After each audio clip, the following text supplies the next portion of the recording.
Disney opening to empty parks. Disney opening to empty crowds at their parks. This is what happens when these corporate entities don't listen to their fans.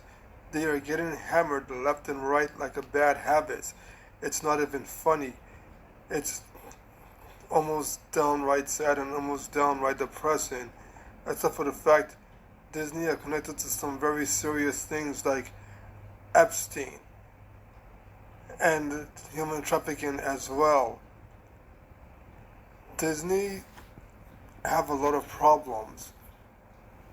They opened to empty parks during 4th of July weekend, and then in recent days they were forced to open a Tatiana Bayou broken ride.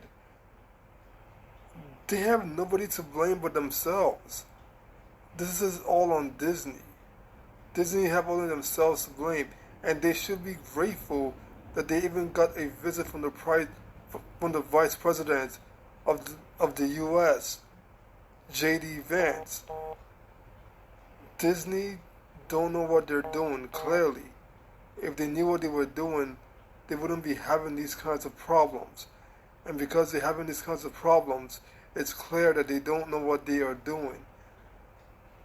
Disney are on a downward trajectory right now as we speak. And no matter what they do, they can't save themselves.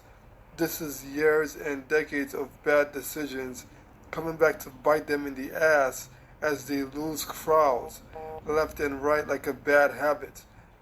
The theme parks are so empty, they're forced to bring back mega discounts just to bring families back to the parks, despite the fact that in recent years they've shit on one part of the economy, one part of an economic group of people who can't even afford to go to the theme parks now. It's sad to watch what's happening with Disney. They did this to themselves. No one made them do what they did. And all the woke crap that we've been seeing for years have not helped anything at all. It's only made things worse, especially for Disney. And Disney are not the only ones. There are others out there as well who are making horrible decisions, especially corporate entities making horrible decisions and not knowing what they are doing. And then they scratch their heads wondering what went wrong when people turn against them and rebel against them. This is the rebellion that you are seeing being played out right in front of their eyes. A full-scale rebellion against corporate entities who think that they know better, but they don't. Corporate entities are being rebelled against by the people who are voting with their wallets and deciding and dictating what stays and what goes. And that's what we're seeing with Disney now. We are seeing people voting with their wallets and dictating what stays and what goes. Disney think that they can control the situation, but in all truth, they can't. They are losing this situation, and the more they try to control it, the more they lose. And no one can save Disney now. Not even Disney can save themselves. Disney can't even save Disney. I am starting to believe that Ubisoft and Nintendo are in a competition to discover who can be more evil. Because Ubisoft are trying to make it so that people can't own their own games. Just like Nintendo, and just like the entire video game industry. It's like a competition to see who can go lower, a competition to see who can go straight to the bottom.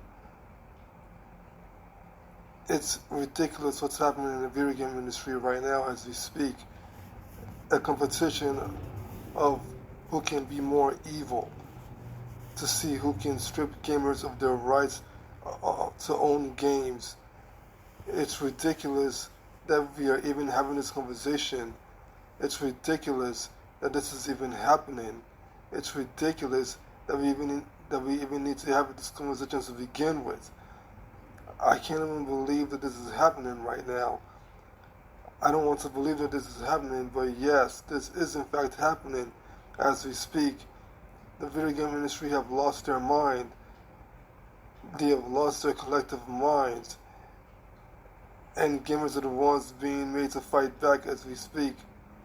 I'm just thankful that gamers are fighting back and rebelling against the industry as a whole, instead of allowing the industry to dictate what they can and can't own.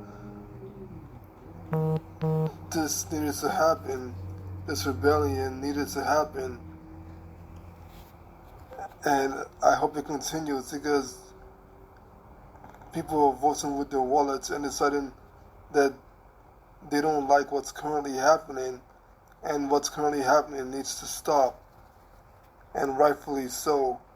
I'm just glad that we're seeing this rebellion happening because this should not be happening to begin with. But unfortunately, this needed to happen because the video game industry chose to be evil. I'm glad that more people are starting to say it. And I'm not the only one saying this. So many bad things are happening in the video game industry right now as we speak. And I don't know how else to put this, but I'm glad that companies are being held against the fire because of what they're doing to gamers. And this also pertains to payment processors because what they are doing needs to be stopped, and I'm glad Japan are fighting back against them. After the Steam censorship this week, I'm glad Japan are striking back against the payment processors because this needed to happen. I'm glad Japan are doing the right thing and doing right by gamers instead of doing wrong by gamers. Japan chose to be the better person in all of this. We are seeing Japan doing good and doing right by gamers. We are seeing Japan do good by gamers. This should not be happening at all to begin with, but the gaming industry are choosing to be evil instead of being good. I'm glad their feet are being held to the fire because this should not be happening at all. And there are better people out there who can put this in better descriptions than I can ever hope to do. I'm not trying to be something that I'm not. I've said this before and I'll say it again.